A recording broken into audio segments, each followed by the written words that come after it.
Hola, ¿qué tal amigos de Artes 9 en Frontline los lunes a las 4 de la tarde?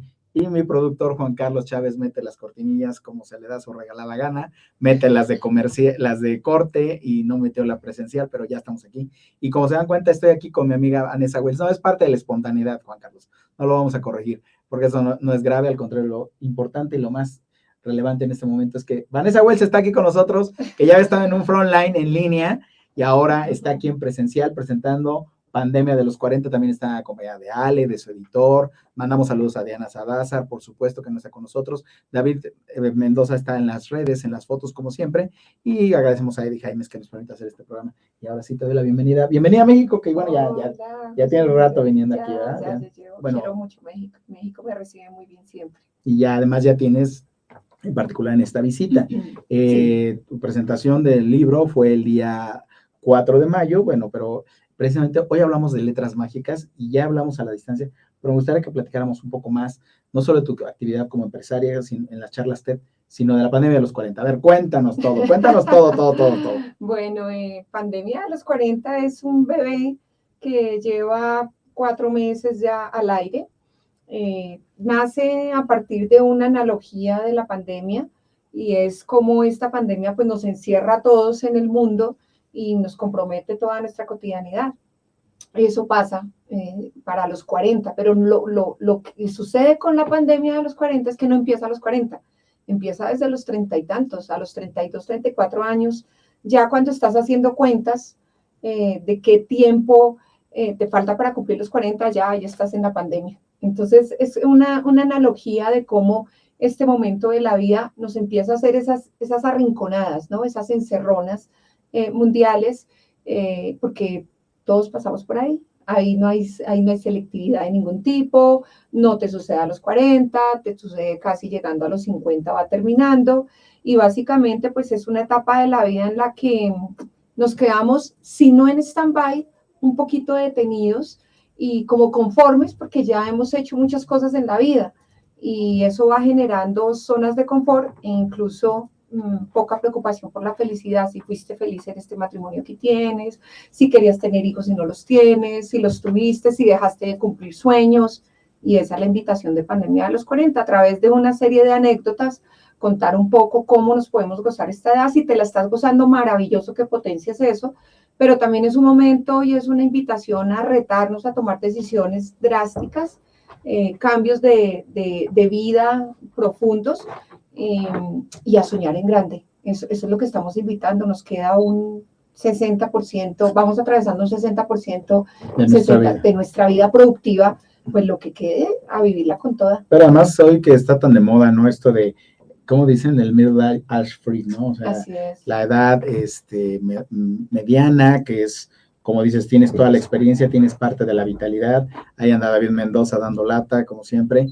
Y saludo a Silvana Ortega, que está de vacaciones, y también alguien más iba a saludar, pero ahorita me acuerdo. Primero, la pandemia de los 40 también es, como dices, una analogía de esa crisis de los 40, de esta parte de vernos como gente plena, pero también, pues sin quererse, de alguna manera cayó en el momento histórico que estamos viviendo, sí, de la pandemia mundial, ¿no? En 2020, como dices, tiene 4 meses de haber nacido. ¿Cómo haces estas analogías entre las crisis de los 40 y la pandemia que estamos viviendo? Como dices, también es un momento de introspección, de reflexión a nivel mundial. Pareciera ser que a mucha gente estos 2 años no le ha servido de nada. ¿Tú qué opinas de esto?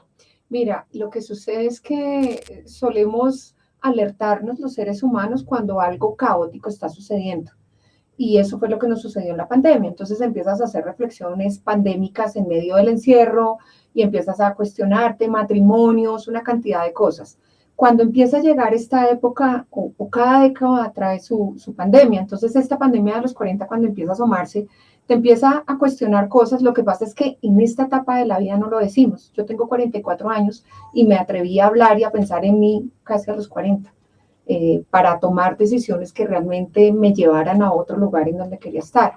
Como casi no lo hablamos, como casi no lo decimos, ¿por qué? Pues porque ya estás socialmente aceptado como eres, ya tienes lo que tienes, ya tienes un rol, un trabajo, lo que sea con lo que te hayas defendido en la vida o que lo estés viviendo, Entonces, ¿para qué decir que me siento incómoda? Y precisamente lo que hace una pandemia es sacudir al mundo como nos ocurrió a nosotros y se empieza a buscar una vacuna. Para esto no hay vacuna, pero sí hay acciones que podemos tomar para que no nos coja fuera de base esta pandemia.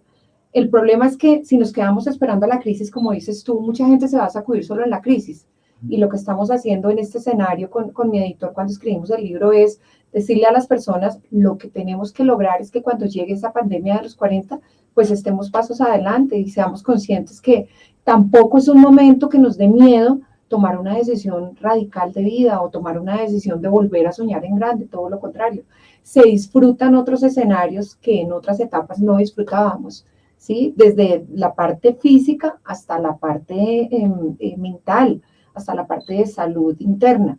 Antes no nos atrevíamos a hablar de estos temas, hoy ya podemos hablar de sexo sin tabúes en esta etapa, hoy ya podemos hablar de temas de decisiones de vida en esta etapa porque tenemos la suficiente sabiduría y el aprendizaje, pero a muchos les da miedo, ¿no? Entonces yo empiezo por mí, pues yo empecé tomando decisiones radicales de vida y hoy estoy en un lugar que me tiene aquí precisamente. Fíjate que lo que nos lleva a lo siguiente, me fue rapidísimo, como decimos aquí en México, como gordo en tobogán, así decimos cuando uno se va como cuchillo en mantequilla. Y esta es tu segunda obra. Sí. Esta es tu segunda obra. Platícanos del método que creaste precisamente para afrontar los problemas, que lo usas incluso en tus charlas TED y que fue motivo de tu primer libro. Así es. Bueno, en Yo sin vergüenza, que es el primer libro, es un libro que también nos lleva a la reflexión desde la perspectiva interna, pero es un libro que básicamente tiene un fundamento que se llama el DRO al final de todas las conclusiones de las resoluciones de vida. Y el DRO habla de dificultad sobre riesgo es igual a una oportunidad.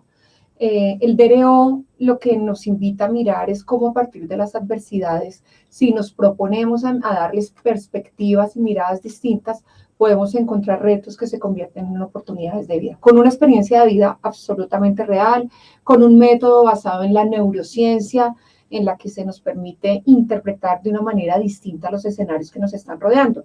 Yo crecí en una familia absolutamente disfuncional, en medio de las drogas, del alcohol, los abusos, y todos los miembros de mi entorno se quedaron allí. Mi cerebro, por el contrario, a través de lo que empieza a hacer con las neuronas espejo, empieza a accionar diferente la forma de ver esas perspectivas, ese estilo de vida, y hace todo lo contrario a lo que hizo mi entorno y empiezo a trabajar en hallar oportunidades a través de esas adversidades. Y es una metodología pues, que claramente está probada y comprobada por mí y por un montón de personas que dicen, así es el cerebro, si tú lo pones a trabajar desde otra perspectiva, puedes transformar lo que quieras. Entonces, este modelo lo que nos lleva es precisamente a dar un paso en grande de momentos difíciles. Ahora, este es el punto de partida para hoy estar escribiendo La pandemia de los 40, porque ahí me doy cuenta que hay otra manera de enfrentar la vida y no solamente a través del éxito ante la adversidad, que era el eslogan de aquella época, ya hasta ahí llegó, sí, y hoy estoy hablando de si no lo estás disfrutando, algo está mal. Claro, y tiene que ver, todo se concatena, fíjate, el programa de hoy se llama Letras Mágicas, y bueno, por eso yo también traje mi libro del arte gocha, las artes 9, pero yo se te lo voy a hacer llegar en PDF porque ya está agotado desde hace 4 años, okay. Pero, bueno, también hablando de la creatividad y la economía, como dices tú, lo que hemos hablado aquí cientos de veces, el disfrutar lo que hacemos, el que vivamos de la economía creativa, algo que además tiene que ver mucho con Colombia.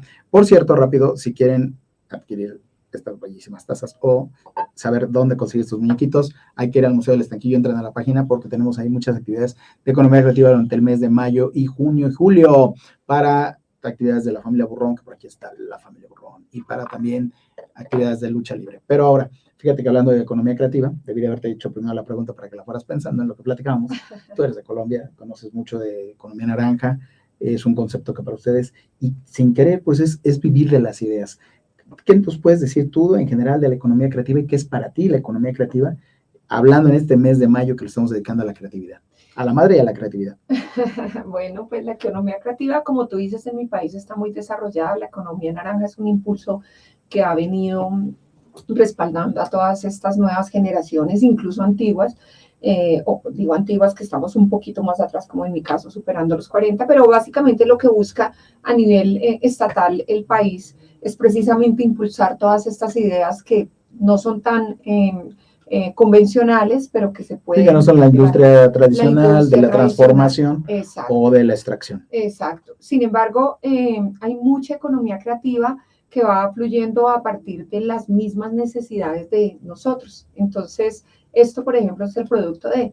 Esto fue una necesidad para mí, sentarme a hablar. Yo salí del closet en Yo Sinvergüenza porque no me atrevía a hablar de mis antecedentes, de mi infancia.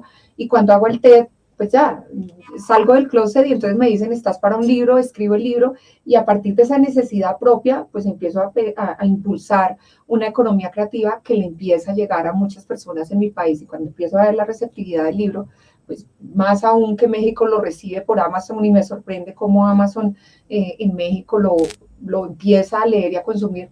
A partir de la economía creativa estamos también beneficiando a la sociedad de una manera impresionante. Y eso fue lo que a mí me sucedió con este proyecto. Así es, ¿no? Que quién lo creería, ¿no? Que pasaste por todas estas vicisitudes para llegar a esto, a estos maravillosos libros. Vanessa, es un honor, es un gustazo que por fin estés aquí con nosotros. Y bueno, precisamente me gustaría, Vanessa, que nos combinaras, nos dieras una última reflexión en tanto a tu obra y también si quieres ampliar este concepto de economía creativa. Gracias. Claro que sí. Creo que es el momento para soñar. Cualquier momento es bueno, las oportunidades no hay que dejarlas pasar.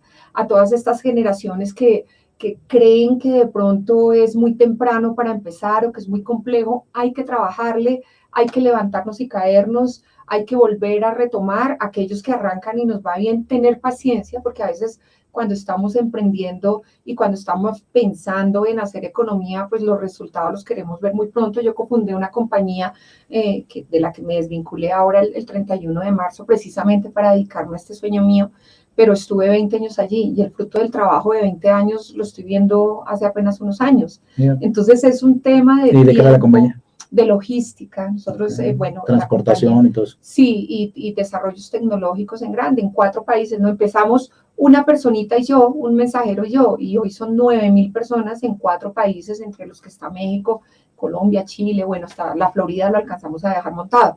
Entonces, lo que quiero decirle a las generaciones es, hay que tener paciencia, porque estamos en un mundo muy acelerado donde todo lo tenemos a un touch, donde todo lo tenemos con un clic, y entonces de pronto los resultados quieren ser así, o quieren verse así. No, hay que tener paciencia, hay que trabajar, hay que ser disciplinado, y a los que estamos ya por aquí atravesando los 40 y todavía sueñas con eso y de pronto has tenido miedos o no se te han dado las cosas, el 70 es el vencido, yo no creo que es el tercero. Entonces estamos en el momento de hacerlo, todavía nos queda una capacidad productiva mental maravillosa y es el momento de impulsar esos sueños, porque esos sueños en última se convierten en eso, economía. Pues sí, sin lugar a dudas, fíjate que tantas cosas que me vienen a la mente, incluso otra pregunta que sale, no me puedo ir sin hacértela. Si ya tienes esta compañía, o sea, increíble que decidas apostar por economía creativa cuando tienes algo que es, como dices, industria tradicional. ¿A qué se debe? Precisamente a la coherencia con la que estoy en este momento de la vida, viviendo la vida. Tengo una zona de confort muy amplia en la compañía y sé todas las etapas que hay que hacer para lograr eso. Y estaba también pensando en un momento, todo esto está impactando enormemente a la sociedad de varios países, pero a mí me faltaba algo. Y entonces en coherencia con este momento de vida donde, ok, no todo tiene que ser ya tan esforzado, ya trabajé fuerte por esto, es el momento de hacer algo que lo empiece a disfrutar. Y ahí viene mi eslogan: si no lo estás disfrutando, algo está mal. Lo disfrutaba montones, pero me absorbía todo el tiempo. Entonces el trabajo era esforzado, pocas horas de sueño, emprendedores, hay que dormir poquito cuando estamos haciendo esto. Pero también llega un momento donde digo, me lo quiero disfrutar, y me encuentro con unos super aliados como mi editor, me encuentro con un super aliado como Tu País. Este libro se lanza mañana acá oficialmente con medios. No lo he lanzado en mi país porque México es un país que abrazó en mi anterior obra. Entonces digo, para hacer eso, si estuviera en mi rol, no estaría aquí contigo. Así es, no, de hecho sí, y circunstancialmente que nos conocimos gracias a nuestras amigas de la agencia. Alejandra, ¿cómo se llama la agencia? Dilo. PR de Relaciones Públicas. Perfecto, de WePR, sí, no, es que si no, no le iba a aprender. Divina, es que como siempre les hablo por su nombre de pila, tanto a Ale como a Diana, la verdad no me sabía el nombre de la agencia, pero no, gracias a ellas, claro, exacto, nos conocimos, claro. Así es. Bueno, pues te agradezco mucho y vamos a continuar, vamos a una cápsula. bueno, nuestro productor nos va a mandar a corte y después vamos a ver una cápsula que grabé previamente con un paisano tuyo. Este libro, yo creo que le debería haber puesto mejor al programa, más que Letras Mágicas, le debería haber puesto libros colombianos de economía creativa. Vamos a ver una cápsula que hice con Héctor Forero, que bueno, no puede estar aquí en el estudio, escritor de telenovelas, de todo, como que también es un gran, claro, pues Héctor Forero es súper famoso. Gracias, vamos al corte, productor, y gracias por venir. Gracias a ti por la invitación. Gracias a Ale, gracias a PR, ¿qué? PR. Hay que hacer el comercial. Maravilloso. Hola, ¿qué tal, amigos de Artes 9? Me da mucho gusto estar con ustedes y también en esta pequeña cápsula, tanto para nuestro blog, videoblog y para nuestro programa de Artes 9 TV, hoy que hablamos de libros maravillosos, recibir a un escritor increíble, Héctor Forero, que está aquí con nosotros. Héctor, ¿cómo estás? Buenas tardes. Muy agradecido por este contacto que estamos haciendo. Es bien bonito poder llegar a la gente que se interesen en tu trabajo, que quieran conocerlo y saber un poquito de él, ¿no? Así es, Héctor es autor, entre otras cosas, del libro 9 Estaciones, que hoy ya son desde hace mucho tiempo unas conferencias, y el libro que ha causado sensación en los últimos meses. Soy el autor de mi propia historia, de mi propio destino, y precisamente de eso es de lo que queremos hablar hoy. Hablemos primero de cada uno de ellos en el concepto de soy. Cada quien hace su propia historia, cada quien es creador de su contenido, a través de las letras, de lo que le plasma a uno. ¿Qué significa este libro y este concepto de soy el autor? Bueno, todo mi proyecto se llama Escritura para la Vida, todo lo que tiene que ver con guionismo y el guionismo aplicado a la vida de cada persona. Entonces, hace mucho entendí que cuando uno se sienta y diseña la historia de su vida, lo que quiere que pase con su vida, tiene una altísima probabilidad de seguir ese guión que en la mente ha creado y manifestarlo en la vida cotidiana. De permitirse ser ese protagonista y no la víctima que a veces nos han vendido que somos, porque el mundo nos hace de una manera que a veces no nos gusta, sino algo muy concreto. En lo que yo quiero con mi vida. El yo quiero para mí es el comienzo de un acto de responsabilidad que me puede generar momentos felices, generar momentos de satisfacción muy grandes. Así es como dice, ser el autor y el guionista de nuestro propio destino. Y bueno, en ese concepto que tienes también está 9 Estaciones. 9 Estaciones, que es un libro que habla de 9 momentos de nuestra vida, pero que también es un curso que recientemente, bueno, ya lo has dado en otras ocasiones, pero lo vas a dar recientemente. 9 Estaciones lleva en el mercado 10 años fácilmente. La conferencia se ha presentado casi 2000 veces. Es todo lo que tiene que ver con el renacer de una persona, con el viaje interior de autoconocimiento, de trabajo consigo mismo y de proyección hacia el interior. O sea, cuando digo proyección es volverse a ver, volverse a sentir, trabajar consigo mismo y de construirse para luego construirse. Entonces 9 Estaciones habla de ese viaje, por eso son 9 estaciones que me hablan casi como de volver a nacer a través de una reprogramación mental, de un reconstruirse. ¿Podrías ampliarnos un poco más de qué consta cada una de estas 9 estaciones? Bueno, básicamente empiezan, te la resumo fácil, el amor como principio es la primera, la quietud, el silencio, la libertad, el santo respeto, la santa indiferencia, el soy yo, la relación causa y efecto, la unicidad y el amor como final. Todo eso que te he dicho, todo te lleva a trabajar contigo mismo, a hacer un alto en el camino, a hacer un alto en tu vida, a observarte y a trabajar contigo mismo, que es una cosa que hoy en día está cobrando mucha importancia porque debido al caos que nos ha dejado tantos cambios en el externo, en el entorno, pues nos ha obligado a centrarnos en nosotros mismos y trabajar en nosotros mismos. Así es. Oye, y precisamente en esa parte, hablemos de Héctor Forero, el escritor. Tú abrazaste esta profesión de ser guionista. ¿Cómo era la vida de Héctor Forero en Colombia? Vienes de una familia que, bueno, quizás no se opuso, tus padres no se opusieron tanto a esta profesión, pero sí el hecho de que un día dijeras, quiero dedicarme a esto. ¿Qué sentiste? Y hablando de economía creativa y de creación de contenidos, ¿qué sentiste al pensar en dedicarte a algo totalmente diferente a cuestiones ortodoxas, incluso hasta la propia actuación? Mira, yo estudié Derecho, soy abogado de la Universidad Católica de Colombia, pero tuve claro que lo mío eran las historias, contar historias y llegarle al público con mis historias. Me acuerdo mucho que desde el comienzo el solo hecho de querer hacer eso me nutría y me hacía pensar que de una u otra manera me iba a si yo hacía lo que yo quería me iba a llegar el dinero para vivir, cuando eso no pensaba en que pagaban por escribir historias. Ya luego empiezo a darme cuenta que es un trabajo como cualquier otro, que es una carrera, que es una profesión donde hay que estudiar, donde hay que prepararse y hay que quitarle esta cosa romántica que a veces le ponemos al arte y que no nos deja verla como algo que genere unos dividendos. Obvio, al comienzo sientes pánico, sientes muchísimo miedo, pero luego ese pánico se va transformando, te vas volviendo más seguro, vas entendiendo conceptos de marketing, de mercadeo, de comercialización de los productos, entiendes que eres una marca y vas construyéndote como marca. Mm, Hoy en día yo puedo decirte que abarco varios frentes. Están los libros, las conferencias, están los talleres de guionismo, está el guionismo como tal. Es decir, abarco como muchas cosas y soy un profesional que se siente muy a gusto con lo que hace. Estoy muy feliz con lo que hago. Vivo de lo que hago, he podido vivir bien. Como cualquier otro profesional, me toca levantarme a limpiar el letrero, digo yo, a reconstruir mi marca todos los días, a proyectar esa marca, a generar unos ingresos y eso me ha permitido mantenerme por 32 años, creo que llevo de carrera. Precisamente retomando el tema de la economía creativa, de la creación de los contenidos, ¿tú qué le plantearías o comentarías a gente que desea vivir de esto, de la economía creativa, de generar sus propios contenidos?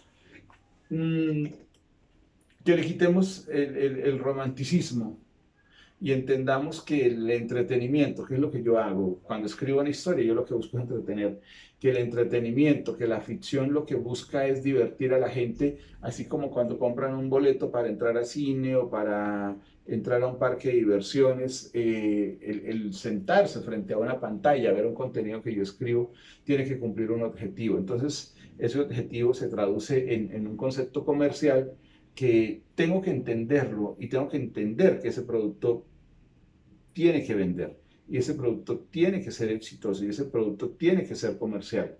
Entonces quitémosle toda esta cosa, este aire de que es que soy artista, de que es que soy especial porque hago esto. No, pues yo no veo nada especial, simplemente así como un arquitecto hace sus diseños y plantea cómo se hace un edificio, o como un médico hace una cirugía y tiene que llegar a los pacientes y todo eso, yo como creador de contenido tengo que generar contenidos que entretengan, que diviertan y que me permitan la comercialización de los mismos y vivir de eso, ¿no?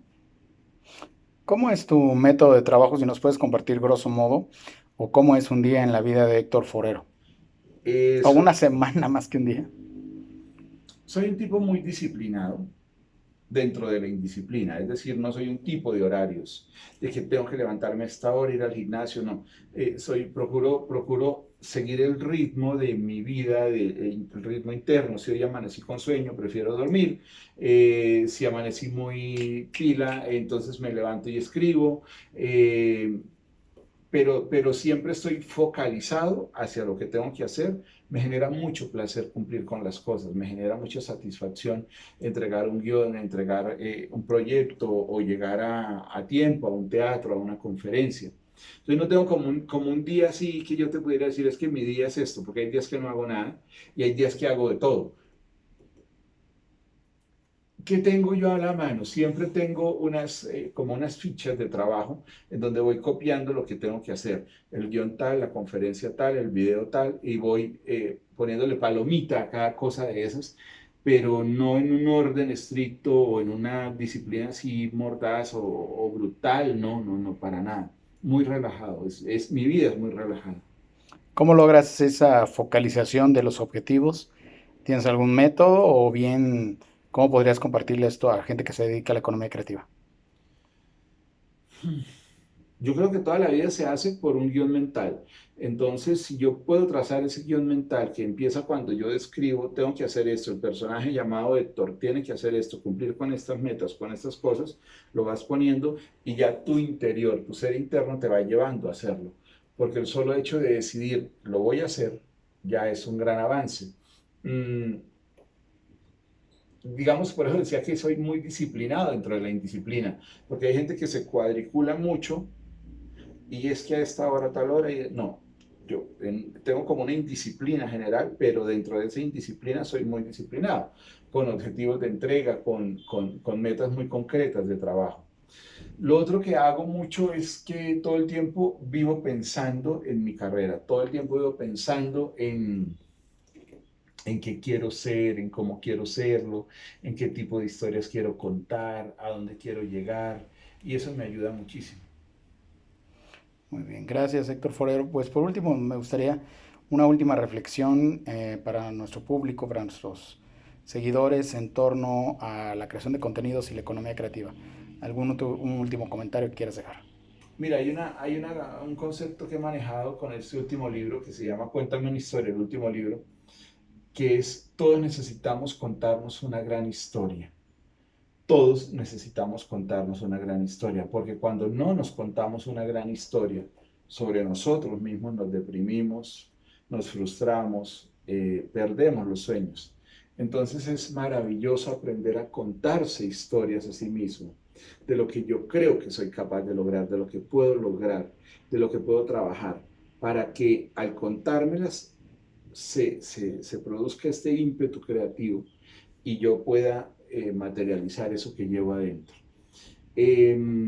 También hay que salirse del concepto que es que me dicen que hay que hacer esto en la universidad. No, yo creo que todo tiene que ver con la historia que yo me cuento, con el ímpetu creativo que desarrollo y cómo esa fuerza me lleva a materializar lo que quiero. Creo que es lo que yo podría decirle a una persona que quiere hacer una carrera de estas, ¿no? Pues muchísimas gracias, gracias por los consejos, los contenidos que has compartido con nosotros en torno a este tema de la economía creativa, obviamente también hablando de tus libros en este marco de las letras mágicas. Y amigos de Artes 9, continúen con los contenidos en nuestro blog, videoblog, y si no están viendo el programa, regresamos con mucho más en este programa. Gracias.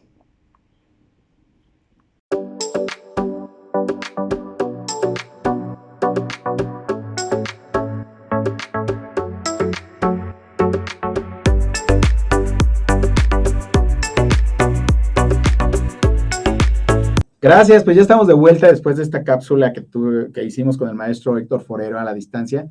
Ahorita mi amigo Gabriel Villegas, que hoy está de productor asociado, le voy a pedir a favor que me regale en esta tacita muy bonita que pueden conseguir en el Museo del Estanquillo y también a nuestros amigos de Inmortales de siempre, que me regale agua. Y saludo a mi amiga Ana Laura González, ¿cómo estás? Hola, buenas tardes, muy bien, muchas Bienvenida. gracias. Es maravilloso hoy que estamos hablando de letras mágicas, y qué más mágico puede ser que las letras de mi amiga Ana Laura, que precisan, no me ponlo, además, no, pues es que ahora no nos mandaron suficientes tazas los de Inmortales, no, lo que pasa es que ya saben que ustedes van a ver después, este programa fue, ya luego les contaré, pero tenemos mucha creatividad, es el mes de la creatividad, es el mes de la economía creativa, como siempre, ya estuvo en Vanessa Wells en el bloque anterior, Héctor Forero, y ahora sí, Ana Laura. Qué maravilloso es esto, la verdad.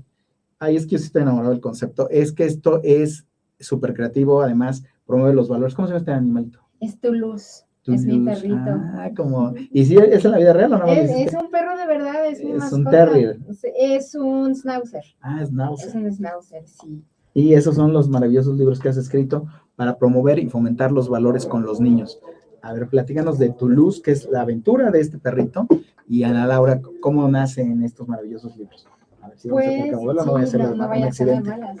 Pues Toulouse y el mundo de los valores, como se titula esta colección, Gracias. es una colección de 8 cuentos que yo escribí e ilustré. Cada libro tiene una temática diferente, un valor diferente. Está Toulouse el aviador, Toulouse el pintor, Toulouse el mago, Toulouse el scout, Toulouse el marinero, Toulouse el chef, Toulouse el entrenador y Toulouse el detective. Todos esos. Le encanta disfrazarse a Toulouse. ¿Quién es Toulouse? Toulouse es mi mascota, es mi inspiración, pero dentro de esta maravillosa colección de 8 cuentos, tiene un papel como de maestro. ¿Qué es lo que hace Toulouse? Toulouse enseña valores a sus amiguitos. En cada cuento, alguno de sus amigos tiene una problemática, algo que lo incomoda, que le quite el sueño, por así decirlo. Y Toulouse, a través de la enseñanza de los valores, hace que se resuelva ese problema. Cuando se acaba la historia, en cada cuento hay como una pequeña reflexión de lo que pasó y se le hace una pregunta al niño para que refuerce el valor. Y pues tengo en los 8 libros, cada cuento, cada disfraz, como ya les dije que es mago, chef y todo eso, cada cuento tiene un valor diferente, pero a pesar de que cada cuento tiene un valor en específico, como una temática, ¿cómo se dice?, en concreto, realmente en todos los libros ves amistad, compañerismo, todos se llevan bien, entonces es como un poquito fomentar todo este rollo de valores y de que pues, los niños se lleven bonito entre todos, ¿no? No hay como enemigos, no hay competencias. Bueno, por aquí en Toulouse el entrenador sí es competencia, pero no es competencia mala, es bonita. No, es que la competencia también, y bueno, genera precisamente ese espíritu competitivo, ¿no? Genera que se desarrollen también esos valores, que se desarrolle el emprendimiento, obviamente los valores deportivos. Vamos a tapar a mi amiga Vanessa Wells de la crisis de los 40, que estuvo hace rato acá, pero bueno, vamos, es que ya saben, aquí se empieza a llenar la mesa. Me encanta cuando pasan estos programas que se empieza a llenar poco a poco.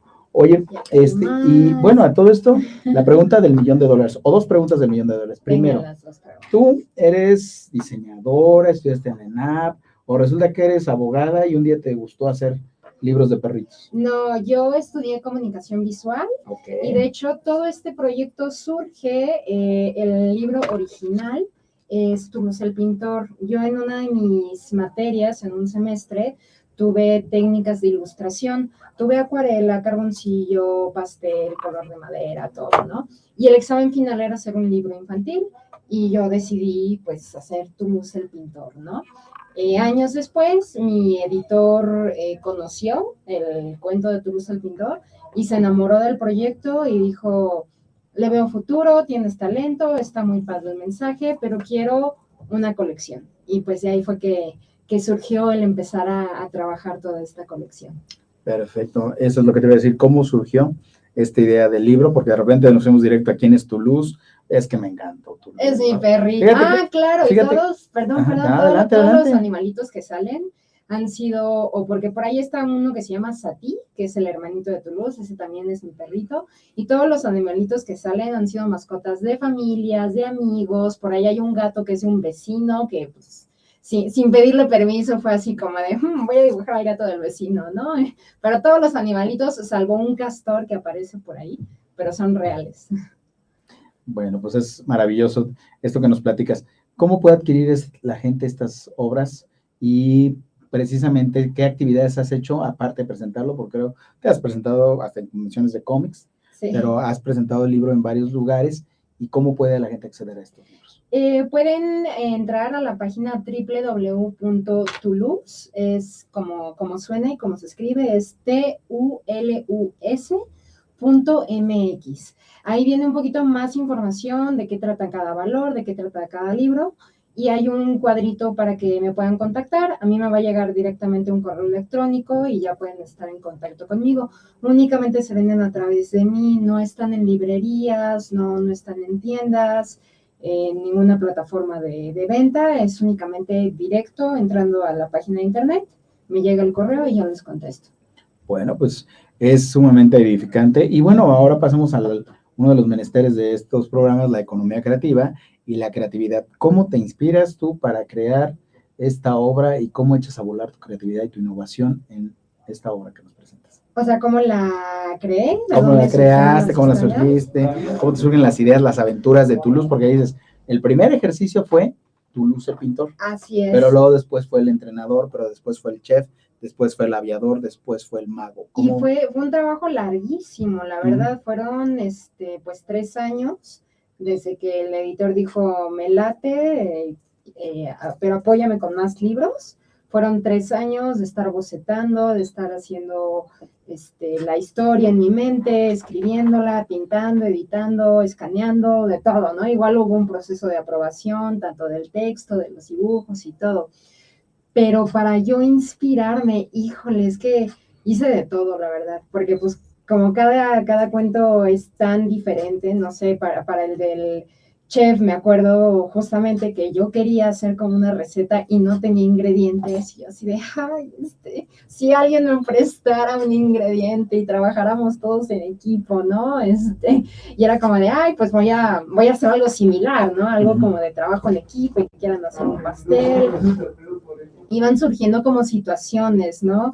En el del marinero también hay un poquito, habla de compartir, pero también habla del reciclaje. En ese entonces igual tuve como una situación muy similar, ¿no? De que con mis sobrinitos, que a lo mejor tenían muchos juguetes y no compartían, y de repente pues yo les hablaba así de, oye, y un juguetito pues hecho con el cartón de leche, ¿no? Y así de, ay, ¿eso qué, tía? Y yo, no, ¿cómo que eso qué? No, vamos a divertirnos y vamos a reciclar y vamos a compartir. Entonces como que cada cuento tuvo así como su pequeño detalle inspiracional detrás, que dije, yo puedo hacer una historia de esto, ¿no? De vamos a reciclar, vamos a compartir, vamos a hacer un poquito de todo. Promueves todo, economía creativa, economía naranja, economía circular. Oye, y hasta incluso la caja, pues que hasta la caja la puedes presumir. Hace rato ya se quedó enterrada, pero hace rato la mostró. Tú la diseñaste también. No, bueno, esto sí fue del editor. Del editor ahora sí que yo le entregué. Conocimiento y saber del siglo XXI es la editorial. La editorial, mi editor es Leonelo Guerrero. Wow, ¿y cómo llegaste con ellos? Pues cosas del destino, la verdad es que fue, no sé, no me acuerdo. No te preocupes. Fue como, pues ya sabes, de contactos que te vas haciendo y vas conociendo, y de, oye, yo conozco, oye, déjame presentarte y tal. Y pues de ahí surgió. Además fue editado en Toluca del Lerdo, en la capital mexiquense, capital de altura. Toluca, buen gente, no mata, no más Taranta, Quitecoviche y echa barranca. Siempre lo digo, lo sé. Oigan, pues, y más bien a ti, Ana Laura, gracias por estos minutos. Y hablando de creatividad, como siempre aquí nos dejó nuestro amigo Esteves, que estuvo en el programa de la creatividad, nos dejó aquí. Recuerden que si quieren saber cómo conseguir estos luchadorcillos, también entran a la página del Museo del Estanquillo y van a encontrar de los luchadores cómo hacer su taller, de la familia Burrón, hablando de creatividad e innovación. Una última reflexión que quieras dejar en torno a tu obra y en torno a la creatividad en general, si quieres por separado. Me la complicaste. Bueno, pues haz el comercial, nada más. Un poquito como de reflexión, sí. Y así, no sé, me ha tocado que cuando me presento en ferias o algo, llegan como que papás emocionados con sus hijos, porque a lo mejor sus hijos tienen este dote creativo, ¿no? De que también dibujan y también escriben, y es así como de, ay, fulanito, ven, y les dicen, mira, ella los dibujó, ella los escribió, tú también puedes hacerlo, ¿no?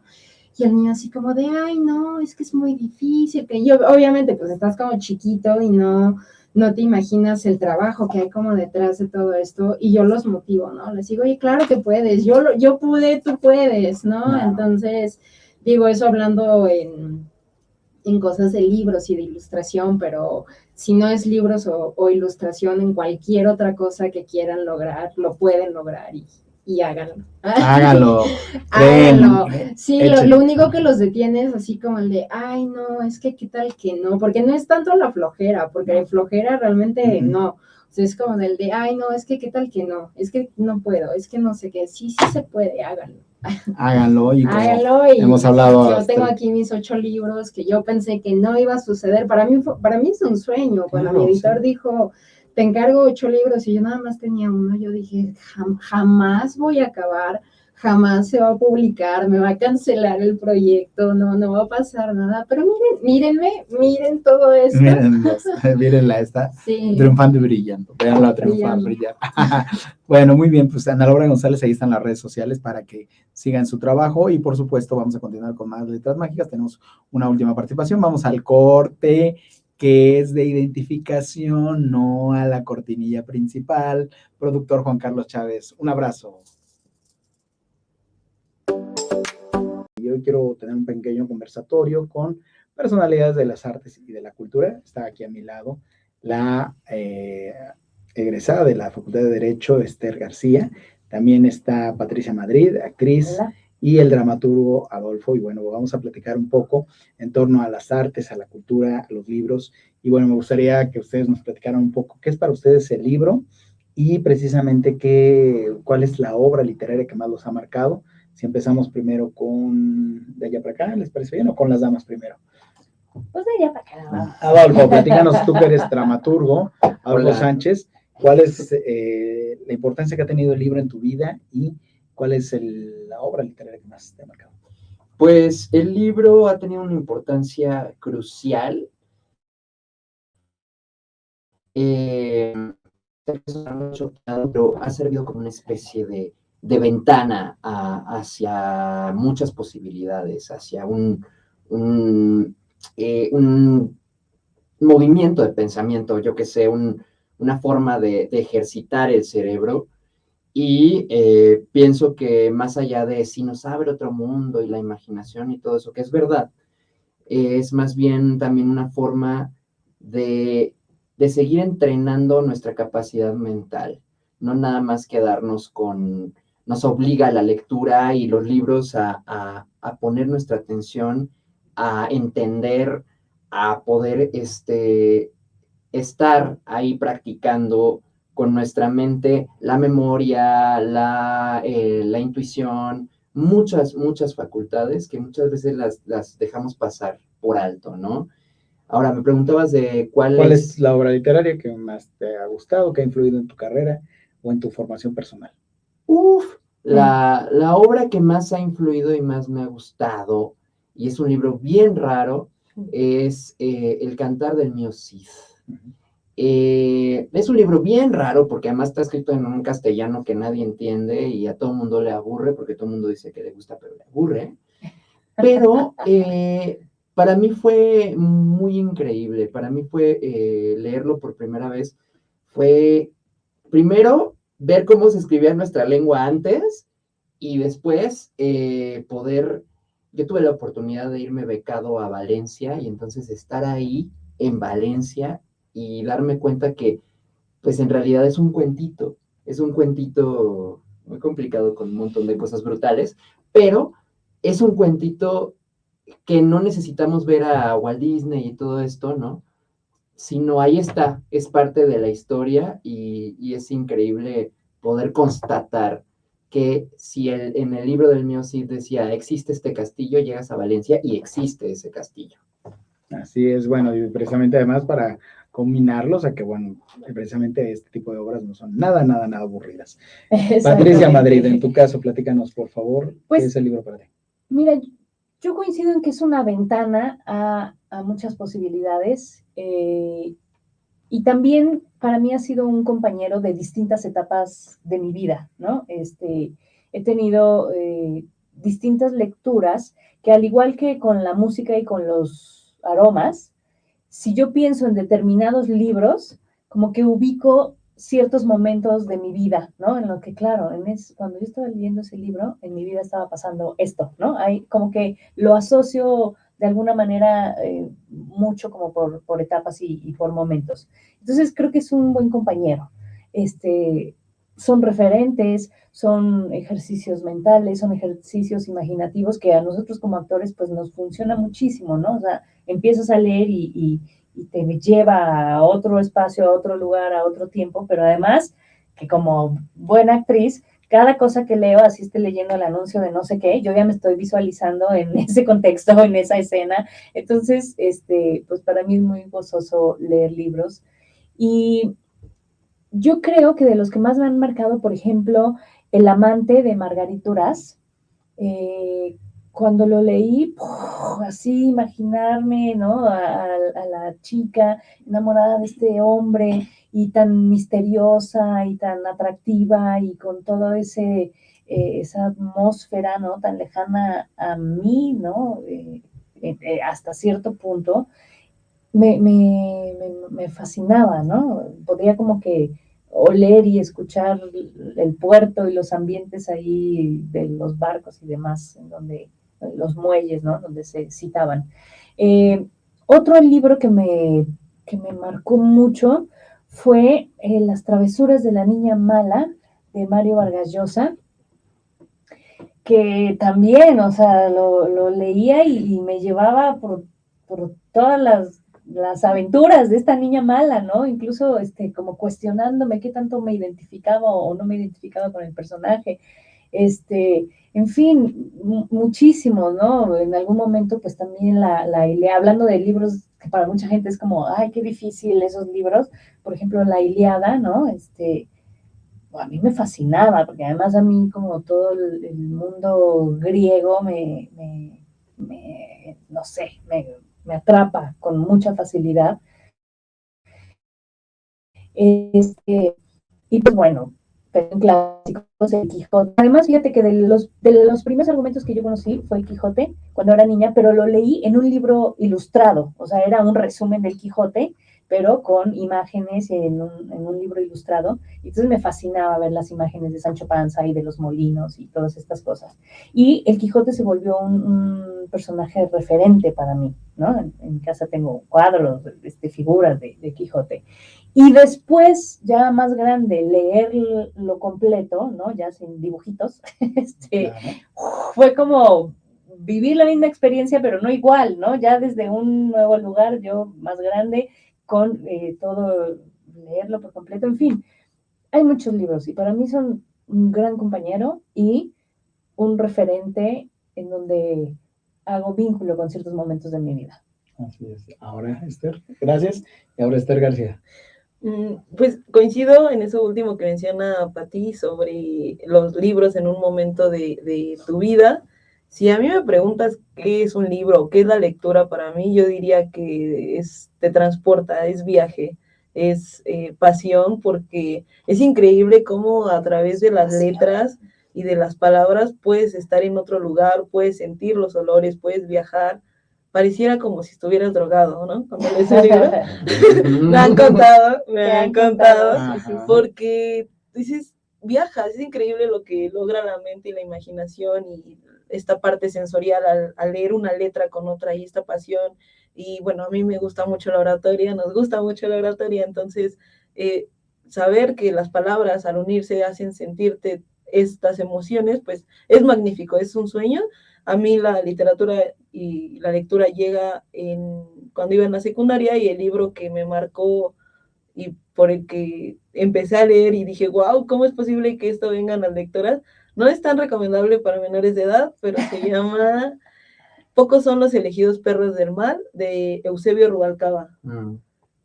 Igual tiene el de Un hilito de sangre, habla mucho sobre la realidad de México y de la vida diaria. Entonces, pues verlo así de una forma tan cruda y que eso se encontrara plasmado en las letras y no únicamente libros como de cuentos de hadas y vivieron felices para siempre como usualmente se nos platica desde chicas, y leerlo en la secundaria, wow, me cambió así como el chip. Igual le mando un saludo a mi maestro Rafael Carmona, que fue quien me dijo, ¿por qué estás leyendo eso? Pero gracias a eso, pues... Claro, te metienes. me bueno, metió pues, la espinita. Así es, bueno, pues este es un pequeño relato, hablar en general de la lectura, acercarlos al libro, tanto este 15 de abril, Día Mundial del Arte, como el 23 de abril, Día Internacional del Libro, a través de las redes de la Dirección de Publicaciones de nuestra Universidad Autónoma del Estado de México, un pequeño conversatorio con un dramaturgo, una actriz y una mexiquense de Nezahualcóyotl, egresada de la carrera de Derecho. Y bueno, pues eso es todo por hoy. Muchas gracias a todos. Yo soy José Miguel Alba Marquina y recuerden